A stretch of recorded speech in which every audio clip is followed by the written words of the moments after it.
Precious people of God, I thank God for today. I believe this message finds you well.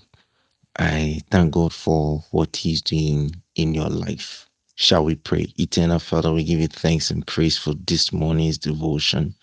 Lord, as we go through your word, we ask that your spirit guides us, your spirit leads us. We pray that God, you will speak to us. Give us something to work with today. In Jesus' mighty name, amen and amen. Okay, so we are looking at how to make the word benefit you, part two. So we start with continuation from the passage that we read yesterday, Matthew chapter 13. Now reading from verse 10. And the disciples came and said unto him, Why speakest thou unto them in parables? He answered and said unto them, Because it is given unto you to know the mysteries of the kingdom of heaven, but to them it is not given. For whoever had, to him shall be given, and he shall have more abundance. But whosoever had not, from him shall be taken away even that he had. Therefore speak I to them in parables, because they seeing see not, and hearing they hear not, neither do they understand. And in them is fulfilled the prophecy of Isaiah, which saith, By hearing ye shall hear, and shall not understand, and seeing ye shall see, and shall not perceive. For this parable, for these people's hearts is wax gross, and their ears are dull of hearing, and their eyes they have closed, lest at any time they should see with their eyes, and hear with their ears, and should understand with their heart, and should be converted, and I should heal them. But blessed are your eyes, for they see, and your ears, for they hear. Glory be to Jesus. So yesterday, Jesus pointed out four problems when the word of God is ministered, and he made us to understand that when the word of God is shared as a seed, and it is received into different grounds. And we saw that it is received on the weight side, it is received also on the in the land of tongues, it is received on rocky grounds, and also it is received in good soil. Then Jesus went ahead and speak so many things in parables to the people. Then the disciples came to him and asked him, Why do you teach so much in parables? And the answer Jesus gave was that he said to them, Because it is given to you to know the mysteries. Now, in this time, Jesus is trying to bring a demarcation between those who have the capability of understanding things in mysteries, and then those who have the capability of understanding just at the parable level. So Jesus, even though spoke in parables, he understood that there are a group of people, only parables can minister to them, that they can receive the word of God in parables. And then there are a group also that Jesus is saying that they can understand mysteries. Now, the reason why the word of God doesn't benefit people is that in a church service or in a conference, or even when you are listening to a tape or something like that, or you are reading your Bible, one of the things that you need to understand is that the Holy Spirit knows the level where you are, and then begin to minister to you the things that you need. Now, the problem is that many people, let's say you are at a level that you understand, your level of understanding of the scriptures is at a parable level, and you are reading the parables. The Holy Ghost can use the parables to make sure that you are so blessed. And then where you have the word of God at the mystery level, someone at the mystery level, the Holy Spirit can minister the mystery to you, and you are so blessed. The question is that, let's say I pick my Bible, or I'm listening to the problem is that, let's say I pick my Bible, I'm listening to a tape, and then I am at the parable level, or I'm at the mystery level. When things are being spoken up in different levels, and I am not at that level, you realize that you are not benefiting from the word to a certain extent. Because let's say you are at the mystery level, and then things are being spoken at the parable level, then it doesn't mean you will necessarily understand. You see, so this is the reason why sometimes those of us who listen to tapes, you need to come to the place where you understand that when the minister of God was ministering to his congregation and the tape was recorded, the congregation was at a certain level. Probably he has been teaching that congregation from the parable level to the mystery level. So then the person is speaking to them at the mystery level, or the person is talking to them at the parable level. Now, the word of God can benefit you anyway. But when it comes to understanding, Jesus is saying that there are people it is given to them to understand. It is given to them to understand. And Jesus went ahead to give us the principle of understanding the word of God. He said that for whosoever had, to him it shall be given. So he's trying to let you know that sometimes you can have a congregation of baby Christians, and there is you are ministering to them, and then somebody is watching you, and the person is like, you don't have mysteries. No, that same pastor must have mysteries, but this is ministering to a different congregation. Maybe the person was ministering to pastors. Maybe the person was ministering to widows. Maybe the person was ministering to different kind of people altogether. Maybe sick people. What you need to understand is that when you are receiving the word of God from tapes, from even reading books and other things, it is not all that is going to benefit you. It's not all that is going to benefit you. But I believe that if you stay long enough, it could be a passage, it could be a place where you are reading something about Joseph.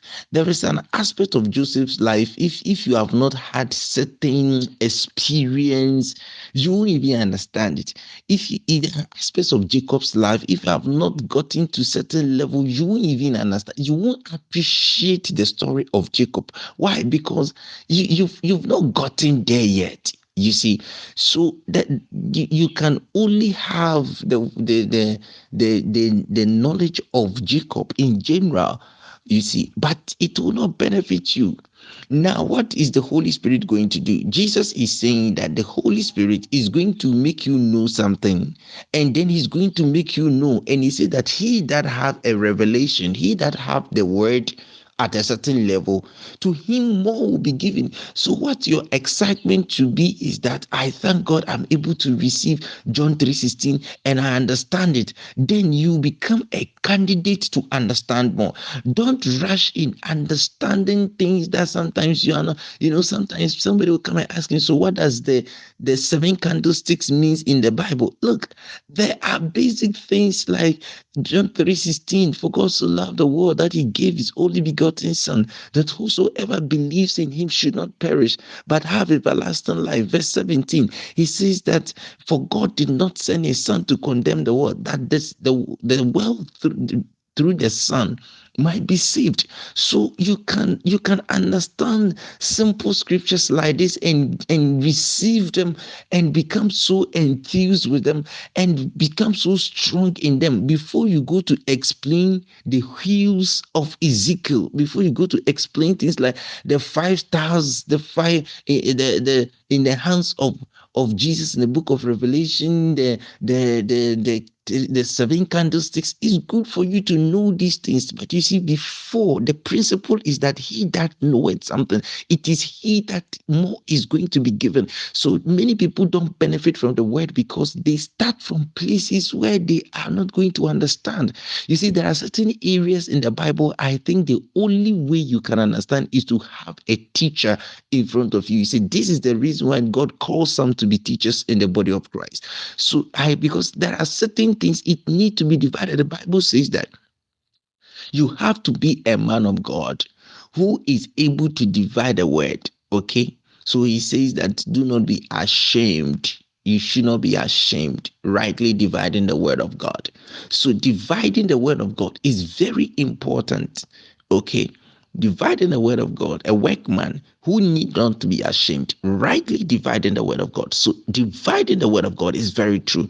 Okay. So from the early stages of my Christian life, I knew that I have to know something little, and then the Holy Spirit will make me know a little bit more, and then a little bit more, and then a little bit more. The only thing is that don't rush the Bible, don't rush the message. Stay on it, stay on it. If it is a preaching tip, stay on it, listen to it again. Don't go and be like, oh, another mysterious message. And then you go and listen, another mysterious. So you'll be listening, and sometimes you are just there. Even a book, when you pick the book, you say, oh, I've read it before.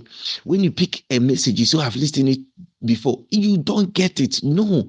In one message, I've been listening to one message for 17 years. 17 years. Love in the Underground Church by Bishop Dag Heward-Mills. 17 years. I keep listening to the same message, the blood and the missions, prophetism. All these are messages I've been listening to over 15 years, and I keep on listening. Anytime I listen, I'm so blessed. Sometimes it's just some few messages that can so bless your life and keep them, sustain them. And the more you get, the more God is going to add more. So Jesus says that he that more is given, abundance will be given. So that is how the word of God can benefit. If you want to really benefit from the word of God, you have to stay on it until the different little bit pieces of the word of God is revealed to you. You need to stay on it. If you don't stay on it, you are not going to get the pieces. Then Jesus went on to say that he said that I speak to them in parable because they are seeing, but they don't see, and they are hearing, but they don't hear. And he said that there was a prophecy about Isaiah that is fulfilled in the life of people like that, that even though they are hearing, they won't hear, and even though they are seeing, they won't see. So ladies and gentlemen, let me tell you something. In our congregations, there are people who are seeing, they won't see, and there are people who are hearing, they won't hear. It's not your fault, it's not anybody's fault, but that is what it is. People are at different levels. Okay, people are at different levels. But glory be to God. Look at what Jesus said. He said, the problem is that their heart is wax gross. That means that their heart is having a wax, their heart is dull. There are people whose hearts are dull. And he says that, and their eyes, they have closed. He said that if they can see with their eyes and hear with their hearts, they will understand and they will be converted. So the conversion of your life, the conversion, the translation, the transformation, the word of God is in your life to transform you. And he says that the transformation is only going to come when two faculties of your life is working properly. Number one, your eyes must be seeing. Number two, your heart must be hearing. You see, your heart must be hearing. He didn't say hear with your ears. He said hear with your heart. So sometimes when I'm reading my Bible, I'm listening in the inside of me. What is God speaking to me? What is God telling me? Listen to your inside. Listen to your heart. Don't use your ears. People who use their ears end up hearing evil spirits and all that. I know God can speak to your ears, but rarely do God speak to our ears. If you study the Bible says that God will speak to your heart. So if the word of God is going to benefit you, you must have an eye that can see. So if you don't have it, you want to pray Right now, you say, Lord, please give me a seeing eye. So some of these things you have to contend in prayer for it. Lord, give me a seeing eye. Help my eyes to be open to the scriptures. Don't say, Lord, give me visions. Give me no. Begin from the scriptures. Lord, open my eyes to the scriptures in the name of Jesus. And then you ask God, God, open my heart to hear you. Open my heart to hear you. So you see that now you meditate through meditation on the word of God, through prayer. You are opening your spirit, you are opening your heart to the hearing of the word of God, and then you are opening your eyes to the seeing of the word of God. Is the word of God going to benefit you? What you are going to need is a seeing eye and a hearing heart. Then the Bible says that blessed are your eyes, for they see. So now he's telling you, you are not in the category of those who don't hear. So now when you pray, God, give me a seeing eye, he says that believe and come and know that it has been written. I am blessed with a seeing eyes, and I'm blessed with a hearing ear in the name of Jesus. Oh, glory be to God. Thank you, Father. I thank you for my listeners. And Lord, I thank you. I thank you that we are blessed with a hearing eye and a hearing heart and a seeing eye in the mighty name of Jesus. Lord, now when we pick our Bible, we know that we are conditioned. We believe that we have a seeing eye. We believe that we have a hearing heart in the mighty name of Jesus. Lord, even through this devotional this morning, speak to us. Talk to us. Reveal yourself to us in the name of Jesus. Amen and amen. God bless you so much. This is Reverend Tony. Thank you for your time. I know you've learned something and the Holy Spirit is ministering something into your life. I thank God for you. May you have a fruitful day and may your day be full of the joy of the Spirit in Jesus' name. Walk in righteousness, walk in love, and I know that you're going to see the fruit thereof very soon. In Jesus' name, amen.